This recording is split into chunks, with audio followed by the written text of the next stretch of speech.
આપ સર્વોને હેતપૂર્વક જય શ્રી સ્વામિનારાયણ। આજની સત્સંગ કથા વાર્તા નિજ મંદિર સાવરકુંડલા પવિત્ર ચાતુર્માસ વિશેષ। આજની સત્સંગ કથા વાર્તામાં આપણે ચરિત્ર કથા અંતર્ગત ભુજ નગરના સુંદરજીભાઈ અને કાળા તળાવના રવજીભાઈની પ્રસંગ વાર્તા સાંભળશું। એક સમયે ભગવાન શ્રી હરિ ગોંડલમાં દેવાજીના દરબાર ગઢમાં બિરાજતા હતા। ત્યાં ભુજથી સુંદરજીભાઈ અને કાળા તળાવ વાળા રવજીભાઈ સુતાર શ્રીજી મહારાજના દર્શને આવ્યા ને પગે લાગીને વિનંતી કરી કે હે પ્રભુ, કચ્છના સત્સંગીઓ આપના દર્શનને ઝંખે છે તો આપ કૃપા કરીને પધારો। ત્યારે શ્રીજી મહારાજે રાજી થઈ કહ્યું કે તમે અહીં થોડા દિવસ રોકાવ, પછી હું આવું।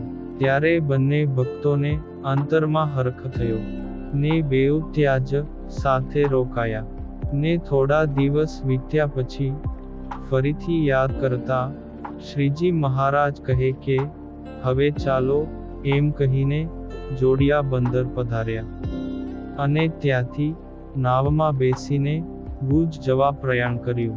એ વખતે સુંદરજીભાઈને મનમાં અહમ આવ્યો કે હું મહારાજને લઈને ભુજ જાઉં છું ને બધાને કહીશ કે મહારાજ તો મારે લીધે અહીં તુરંત પધાર્યા।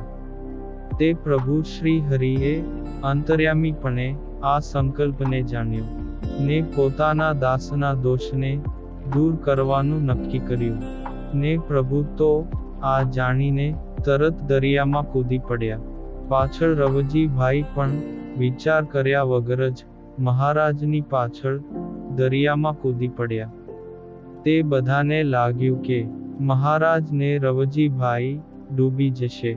ત્યારે મહારાજે કહ્યું કે અમે ડૂબીએ એવા નથી।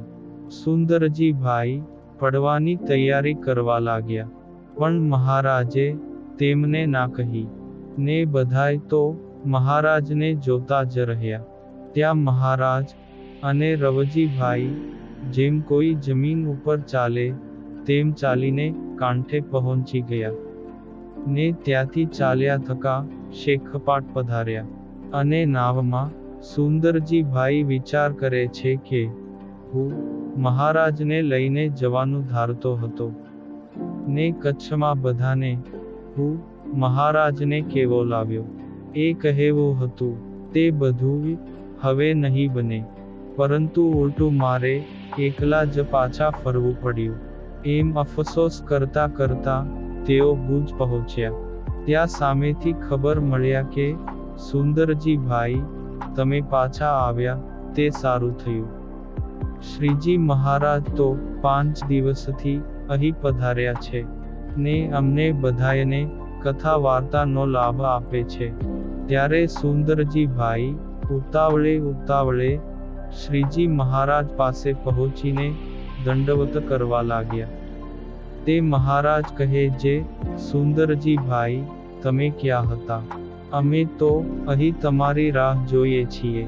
ત્યારે સુંદરજીભાઈ ગદગદ થઈ ગયા અને ભીની આંખે શ્રીજી મહારાજને પગે લાગ્યા ને બોલ્યા, જે અરે મહારાજ, આપની કળા તો અપરંપાર છે। હું તો એમ માનતો હતો કે હું મહારાજને કચ્છ લઈ જાઉં, પણ મારો એ મિથ્યા અહંકાર હતો। ત્યારે શ્રીજી મહારાજે કહ્યું કે સુંદરજીભાઈ, તમને પસ્તાવો થવા લાગ્યો ને જે દુઃખ થયું એ જાણીને હું અહીં તમે આવો તે પહેલા જ દોડી આવ્યો છું। ત્યારે સુંદરજીભાઈ કહે કે અરે મહારાજ, એ મારી ભૂલ હતી, તો મને માફ કરજો। આપે દિવ્ય રૂપે પધારીને અહીં બધાયને દર્શનનો લાભ આપ્યો, તે આપની અમારા સર્વ ઉપર કૃપા છે, માટે અમારા અવગુણો ટાળીને અમારા ઉપર રાજી રહેજો। આ રીતે શ્રીજી મહારાજ પોતાના ભક્તમાં સૂક્ષ્મ દોષો રહી ન જાય તેની સાવધાની રખાવતા અને તે ટળાવીને કલ્યાણના સાચા અધિકારી બનાવતા હતા. ને મહારાજ જોગમાં આવનારને શુદ્ધ અને ચોખ્ખા બનાવીને તેમનું આલોક ને પરલોક સુધારવા જ અક્ષરધામમાંથી પોતે મુક્તો સહિત પધાર્યા હતા.